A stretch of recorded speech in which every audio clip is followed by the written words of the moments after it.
I honestly can't remember the last time I did a spoiler video. I think it was like during the David Gordon Green Halloween trilogy. So I thought I'd do a bit of a spoiler discussion, freeform, off the cuff for Joker, Folie, Deux. The film has been out for a day or so now. Obviously, I had to keep things restrained in my spoiler-free review, but I just have things that I want to talk about, touch on, because there's probably going to be a lot of speculation, a lot of fan theories, especially when it comes to the end. But obviously, with that being said, massive spoilers lay ahead. So I have notes jotted down here. Again, pretty freeform, off the cuff. I also want to hear your thoughts down below in the comments section, and also your theories as well. Now, right off the bat, right out of the gate, I love the look of this film. Now, in terms of have my thoughts changed on the film, has my rating changed on the film?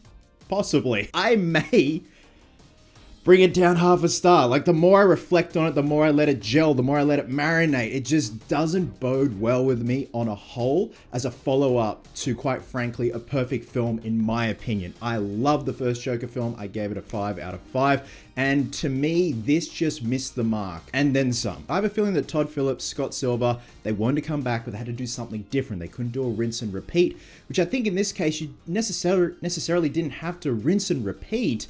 You just have to further the mythology that you created and started in the first film. In this instance, the characterization of Arthur and Joker, it's a fucking shell of his former self. I get that he's in Arkham, I get that he's going up on trial and he's probably feeling defeated, but what did Michael Caine say in The Dark Knight? Endure. Joker was all about fuck the system, going against the system, and just oozing that charm, that confidence, and in this film, he's completely lost it. I will say though, the opening one-take shot of Arthur and all the other Arkham inmates coming out to empty their piss buckets is beautiful. We have the inclusion of Brendan Gleeson as Jackie, a monster of an Arkham guard. And I thought he was going to be a good guy, but he turns out to be a very bad man. I will touch on that towards the end of this video. But with the look of the film and the sound design, this opening one tracking shot with Joaquin Phoenix's skeletal back, and that's another thing. I love that he commits to the continuity of Arthur's body type throughout these two films. Like, he just goes balls to the walls, all out when it comes to the physicality and also the acting side for this character. But when they're emptying their piss buckets, the sound design, you could smell that 12-hour stale piss. Now, supposedly this takes place 2 years after the events of Joker. We see Arthur gearing up to go up on trial. We have the introduction of Harvey Dent, the assistant DA that is going to be in this court case going up against Arthur. Now, when it comes to Lady Gaga, or Lady Gaga, is that how we're supposed to pronounce it? As Harley Quinn, I thought she did a fine job. I thought she was great. I definitely wanted to see more of their chemistry and them coming together and just fleshing out their relationship a bit more, because supposedly she has checked herself into Arkham. She self-committed herself. Her father is a doctor. She's studying to be a psychologist, which again is a nice little throwback to the actual characterization of Harley from the comics. I just wish they had just called her Harley instead of Lee Quinzel. Like, I don't think anyone's gonna kick up a stink if you called her Harley. I mean, my mum and dad's flower girl, their wedding was called Harley.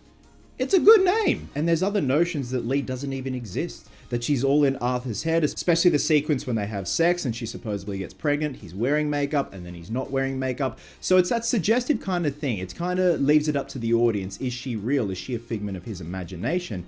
And speaking of figment of imaginations, the musical numbers that for the most part take place inside Arthur's head. And I didn't need to see these elements in the follow-up to a film that I really loved. Case in point, when all the inmates and the Arkham guards are watching the telly and Harvey Dent essentially says, hey, Arthur might get the death penalty. One of the guards asks Arthur, what do you think? And he breaks into song and dance, and then it cuts back and it's just all in his head.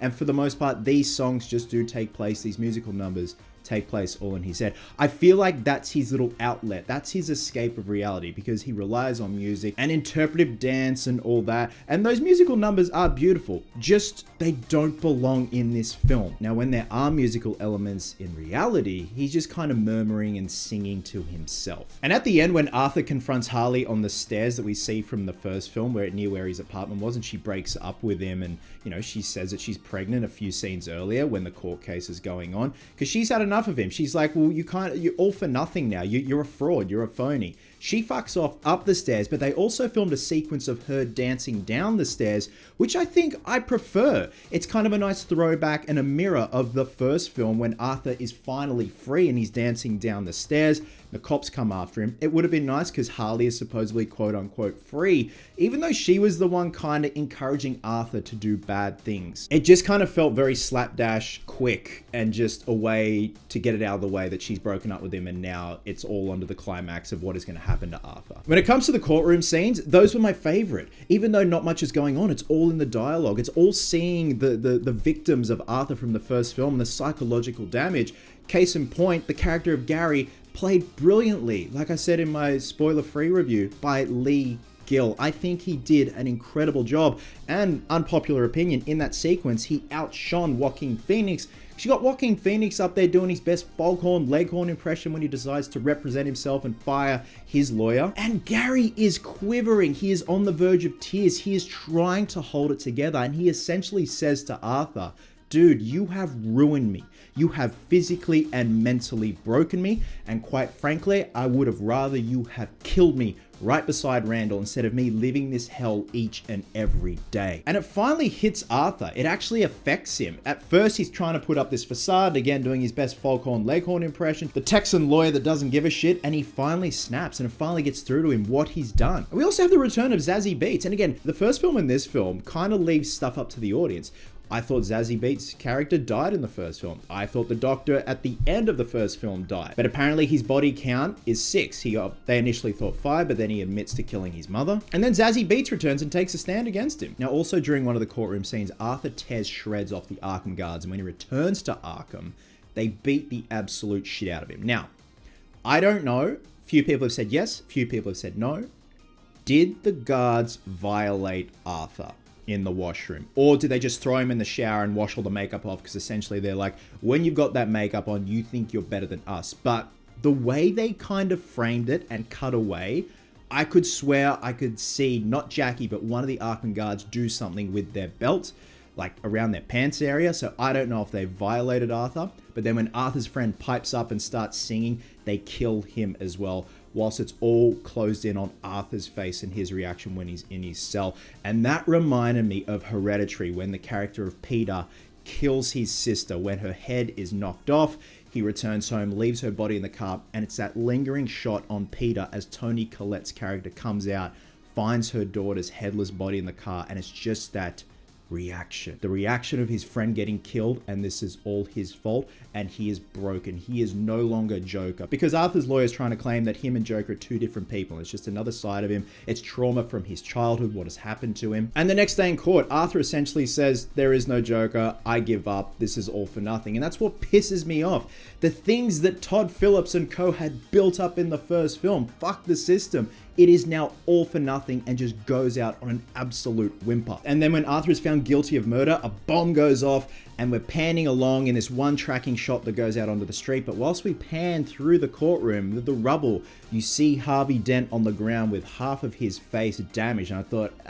I did the Leo DiCaprio thing. What I loved is they didn't linger on it too long. They just swiped past enough for the audience to go, I see what you did there. It could have gone bad. If this was like another director that had a certain vision, it would pan past and he like flips a coin. He looks and winks at the camera. And then we track down out into the street when Arthur escapes, and he's picked up by some fans of his that take him in the car. Then he fucks off, and that's when he meets Harley on the stairs. He is apprehended and taken back to Arkham. So again, this kind of seems all for nothing and going out on a whimper, but that's not the end of it. One of the guards comes in and says, Arthur, you got a visitor here to see you. He goes to go down the corridor, and he is confronted by an inmate that we see glimpses of throughout the film. And I didn't even put two and two together. When they kept lingering on him earlier in the film, I should have thought, you're going to play a vital part in some part of the film. He tells Arthur a very shit joke and then goes on to shank him in the gut.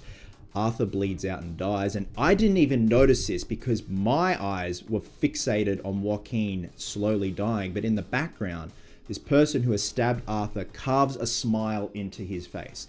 And the very last shot, we see a bit of blood drip out of Arthur's mouth, which mirrors the beginning of the film when he is getting shaved by one of the Arkham guards. The Arkham guard cuts him on the corner of his lip. Now again, I didn't see the inmate carving a smile on his face. I only knew so because Chloe told me, and also I read it on the Wikipedia plot. But before that, I thought it could have been an interesting idea, or it's too on the nose, if that guy had have got blood from Arthur's wounds and smeared it on his face, mirroring the end of the first Joker. But then that's the thing, is this guy the new Joker? Is he supposed to be like Heath Ledger's Joker because he's carving the Chelsea smile into his face? Who fucking knows? And at this point, who fucking cares? Because there's gonna be nothing after this. Again, this film just goes out on a whimper, and everything that Arthur/Joker had set up, had accomplished in the first film, it is all for nothing. And that's pretty much it, guys. That's what I just wanted to touch on in terms of my spoiler discussion / thoughts on Joker Folie à Deux.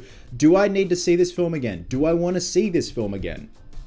Not really. I'm glad I did check it out because, you know, in the lead up to this film coming out, we had all those rumors, those murmurs that this is going to be very musical-esque, heavily influenced by music, and it definitely is. And it definitely seems like the weird cousin of the first film.